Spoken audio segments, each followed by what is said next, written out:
Hello friends, मैं प्रवीण कुमार, मैं आप लोगों को स्टडी सिलेबस में स्वागत करता हूं। देखिए मेरे प्यारे दोस्तों, आज जो है मैं आप लोगों के लिए क्या लाया हूं तो भौतिक अधिशोषण एवं रासायनिक अधिशोषण में अंतर और भौतिक परिवर्तन और रासायनिक परिवर्तन, इसके बाद मैं बताऊंगा। पहले मैं ये बता दूंगा अंतर, क्योंकि अंतर जो है दोस्तों आईएससी 12th क्लास में ये पूछ लिया जाता है और कभी कभी भूल चूक से 10वां वाला में पूछ लिया जाता है, समझे ना। लेकिन आईएससी 12th क्लास केमिस्ट्री के लिए बहुत ही इंपॉर्टेंट है।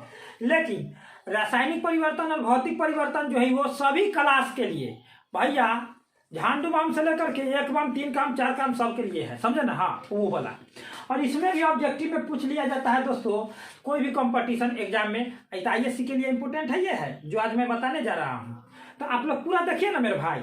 अरे आप लोग मेरे बड़े भाई होंगे या छोटे भाई होंगे तो भाई ना हुए तो एकदम देखिए, आप लोग मजा लेकर के देखिए। अरे भैया आप लोगों को हम कहते हैं ना कि एकदम खोपड़िया में हम डाल देंगे आप लोगों को, एकदम सुनिए एकदम हमारी बात। हमारी बात आप लोग देखते हैं ना तो बहुत हमको सुकून मिलता है। हाँ, तो देखिए सबसे पहले नंबर बात, भौतिक के मतलब होता है परिवर्तन, समझते हैं ना। भौतिक के मतलब होता है मतलब एक बार खत्म हो जाना, एक बार आ जाना, खत्म हो जाना, आ जाना। मतलब कोई भी क्रिया दोहरा जाता है ना तो उसको हम लोग भौतिक परिवर्तन कहते हैं। और कोई भी क्रिया नहीं दोहराता है तो उसको हम लोग रासायनिक परिवर्तन कहते हैं। लेकिन यहाँ पर अधिशोषण दिया हुआ है तो रासायनिक और भौतिक परिवर्तन के बारे में मैं बाद में बताऊंगा। सबसे पहले देख लीजिए, भौतिक परिवर्तन उत्क्रमणीय घटना है। भौतिक परिवर्तन कौन सा घटना है? उत्क्रमणीय घटना है। क्यों? क्योंकि यह क्रिया भौतिक वाला जो है दोहराता है, तो दोहराने वाला उत्क्रमणीय होता है, याद रखिएगा।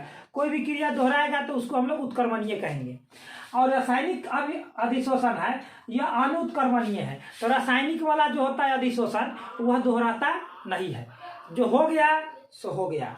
हमारी बात समझाता है कि नहीं कि भैया? एकदम समझाता है, समझे ना। हाँ, एक बार हम लिख दिए तो लिख दिए, तो ये हो गया रासायनिक परिवर्तन, एकदम याद रखिएगा। हाँ, अब आगे है कि भौतिक अधिशोषण निम्न ताप पर होता है। तो भौतिक अधिशोषण के लिए ना ज्यादा ताप की जरूरत नहीं होता है, तनके ताप में हो जाता है, समझे ना। क्योंकि खुद भौतिक अधिशोषण है। और रासायनिक अधिशोषण यह एक केमिकल अधिशोषण होता है जो उच्च ताप पर होता है। इसके लिए टेम्परेचर जो होता है ना वो अधिक चाहिए रासायनिक अधिशोषण के लिए, याद रखिएगा। रासायनिक अधिशोषण के लिए ताप की आवश्यकता अधिक होती है, याद रखिएगा। हाँ, अब देखिए, अब इधर देखिए, भौतिक अधिशोषण में अगर हम लोग दाब बढ़ा देते हैं, अगर भौतिक अधिशोषण हो रहा है क्रिया, अगर हम लोग उस पर प्रेशर बढ़ा देंगे, दाब मतलब प्रेशर बढ़ा देंगे, तो वह भौतिक अधिशोषण की क्रिया भी बढ़ जाएगा। ध्यान में रखिएगा मेरे प्यारे लाल। मान लीजिए कि भौतिक अधिशोषण बा, समझता है ना। हाँ, इस पर हम प्रेशर लगाएंगे ना तो इसमें और वृद्धि हो जाएगा। बस बस बस। और रासायनिक, मान लीजिए कि हरियर का रासायनिक परिवर्तन है और इसमें हम ज्यादा प्रेशर लगाएंगे यानी कि दाब लगाएंगे तो समझते हैं ना ये घट जाएगा।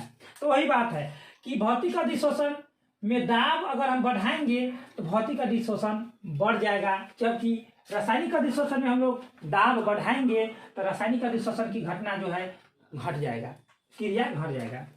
अब आता है कि भौतिक अधिशोषण में बहुआण्विक परत होता है, यानी कि भौतिक अधिशोषण में एक परत नहीं होता है, अनेकों परत होता है हमारे प्यारे भाई, समझता है एकदम। हाँ, और जबकि रासायनिक अधिशोषण में एक परत होता है, समझे कि नहीं समझे?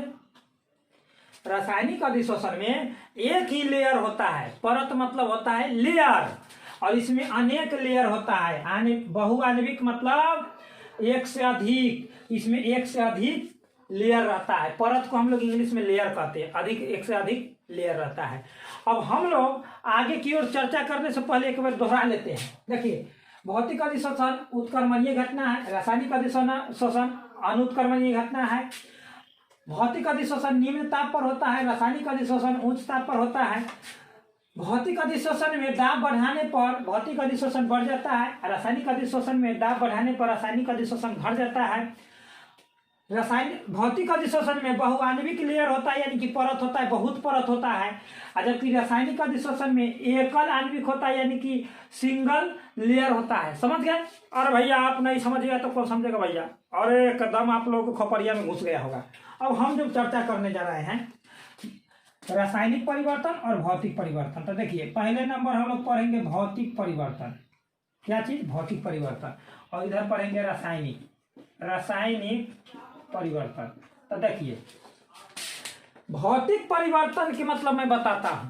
वैसी घटना जो दोहराती है उसको हम लोग भौतिक अधिशोषण कहते हैं।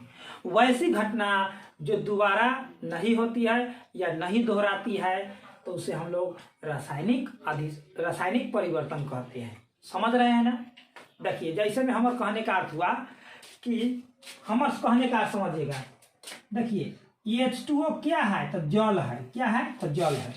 तो यह H2O जल अवस्था में जब रहता है ना, ये जल अवस्था में, तो ये द्रव हो गया। ध्यान में सुनिएगा हमारी बात। और जब H2O समझिएगा जब ठोस अवस्था में होता है, ठीक है, ठोस अवस्था में, समझते हैं ना, ठोस अवस्था में बर्फ अवस्था में रहता है, सॉरी बर्फ रहता है तो ठोस अवस्था में होता है।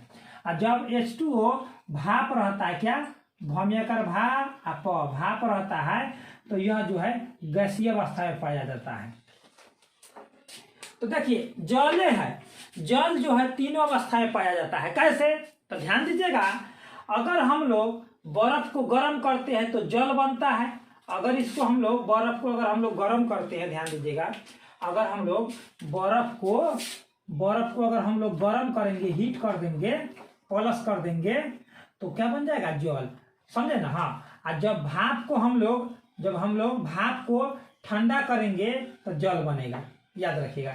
तो मैं इसका विधि में यहाँ पर बता देता हूँ। जैसे देखिए H2O है, ठीक है, ये H2O हो गया, आप लोगों को मान लिया जाए बर्फ हो गया। क्या हो गया? बर्फ। ध्यान में रखिएगा, ठीक है। और यह ऐसा अभिक्रिया मैं देता हूँ। फिर यह H2O जो है, अगला H2O, यह कौन अवस्था में हो जाएगा? तो ये हो जाएगा द्रव अवस्था में। तो ये द्रव हो गया, ठीक है। इस तरह से मैं दे देता हूँ, वो बाद में मैं चर्चा करूंगा उसका। फिर एक और H2O मैं लिख देता हूँ। तो ये हो गया आप लोग को गैस अवस्था में, ठीक है। जब वाष्प बनता है तब गैस यानी कि वाष्प, गैस यानी कि वाष्प, द्रव यानी कि जल, द्रव यानी कि जल, बर्फ यानी कि ठोस। क्या हो जाएगा? ठोस। यदि हम बर्फ को गर्म करेंगे तो वह जल बन जाएगा। तो गर्म मतलब प्लस का चिन्ह, गर्म मतलब प्लस का चिन्ह, समझ गए ना। और फिर ऊपर में हम लोग फिर गर्म करेंगे जल को, तो वह जो है गैस बनेगा, यानी कि वाष्प बनकर उड़ जाएगा। जैसा कि हम लोग घर में इसका प्रयोग करते हैं। करत है कि नहीं है? तो करत है। ए भाई आप लोग करत है, हाँ हम जानते हैं, आप लोग भी करते हैं। अब देखिए, जब गैस होता है भाप निकलता है ना, अरे भैया भाप निकलता है, इसका प्रयोग आप लोग घर में करके देख लीजिएगा। जैसे पानी हम लोग सुसुम करते हैं, मतलब गर्म करते हैं, तो उसको ऊपर से भाप निकल करके अब पेनमा में सड़ जाता है। क्या चीज में सड़ जाता है? तो पेनमा में सड़ जाता है, ऊपर का पेना में सड़ जाता है। अब फिर वह जो ठंडा होकर, यानी कि माइनस डेल्टा, तो फिर वह ठंडा होकर के जल बन जाता है। और फिर जल बन करके वही हरिया में फिर गिरने लगता है। हरिया मतलब समझते हैं ना, वही जिसमें गर्म करते हैं आप लोग, बर्तन तसला जिस चीज में। फिर जब हम लोग वही जल को एगो कटोरा में ले करके हम लोग फ्रिजवा में रख देते हैं, मतलब ठंडा करते हैं, माइनस मतलब ठंडा, फ्रिजवा में रख देते हैं, तो बर्फवा बन जाता है। तो यह कौन सा परिवर्तन हुआ? तो देखिए कौन सा परिवर्तन हुआ? तो भौतिक परिवर्तन। हमेशा ये परिवर्तन होते रहा है। और याद रखिएगा, मोमबत्ती जो है न घर के है न घाट के है। समझा था कि नहीं है? समझा था, हाँ। तो मोमबत्ती जो है, इसमें दोनों गुण पाया जाता है, दोनों क्वालिटी। याद रखिएगा, पूछ दिया जाता है ये। और जब कि इधर देखिए, अब इधर हम बताने जा रहे हैं, इधर हम बताने जा रहे हैं रासायनिक परिवर्तन में। तो रासायनिक परिवर्तन में कागज का जलना, कागज का जलना, कोयला का जलना। समझ रहे हैं बात? मेरा समझ रहा है कि नहीं है? और भाई लोग एकदम, आप लोग एकदम समझिएगा। हाँ, जैसे हम लोग अपनी जो बैटरी मोबाइल देख रहे हैं ना, वो भौतिक परिवर्तन हुआ।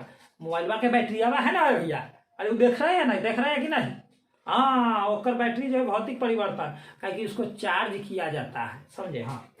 तो अब आगे देखिए, आगे हम जो बताने जा रहे हैं सो, तो अब कागज का जलना, तो जल गया तो फिर प्राप्त होने वाला नहीं है, खत्म हो गया, राखे होगा। कोयला का जलना, जल गया तो खत्म है, फिर प्राप्त होने वाला नहीं है। तो इसी प्रकार से हम कहने जा रहे हैं कि जे चीज आप लोगों को नजर के सामने, समझा था कि नहीं है? एकदम समझा था। जे चीज आप लोगों को नजर के सामने अगर एक बार खत्म हो गया, दोबारा उसको हम लोग प्राप्त नहीं कर सकते हैं, तो ओकरे हम लोग कहेंगे रासायनिक परिवर्तन है मेरे प्यारे लाल, रासायनिक परिवर्तन, समझे ना। हाँ, तो आप लोगों को कैसा लगा, समझ में आया कि नहीं? और नहीं आया होगा तो ये कमेंट बॉक्स में लिखिएगा, समझ में आया होगा तैयो। और गर्दा गर्दा लगा कि नहीं ट्रिक वाला समझाने वाला, वो भी कमेंट में लिखिएगा। तो चलिए इसका शॉर्ट स्क्रीन लीजिएगा। हाँ, स्क्रीन शॉट ले लिए होंगे, शॉर्ट ना लिए है भैया, हम आपको पैंट लेने के लिए नहीं कहे थे, केवल शॉर्ट लेने के लिए कहे थे, समझे ना। हाँ, सुनिए, अच्छा लगा हो तो एक लाइक तो बनता है, अपने भैया के साथ शेयर भी कीजिएगा। आप लोगों को समझे ना, आस पड़ोस के जो दुश्मनवा सा होगा उसको भी भेज दीजिएगा, समझे ना। हाँ, सबको भेजिए, तब ना देखेगा, सब देखेगा तो कहेगा कि हाँ हम भी कोई पावरफुल इंसान है, समझे ना। हाँ, आप लोगों को मैं बताता हूँ क्यों, इतना अच्छा से बताने का तरीका है कि आप लोग परीक्षा में जो है रट करके नहीं जाइए, हमको से समझ करके जाइए, सुन करके जाइए, और सुनल के बात लिखिए, हमको ये कहना है। और रट करके जाइएगा तो भूल जाइएगा, लाइन अगर एको को भूल गया, कहता है ना twinkle twinkle yes papa, Johnny Johnny no papa, आ कहीं टिंकल भूल गया तो कहेगा कथी कि जाइला जाइला जाइला पापा, अवैला अवैला अवैला पापा, समझते हैं ना। हाँ, बस वही बातें होता है, क्या भूलिए गया।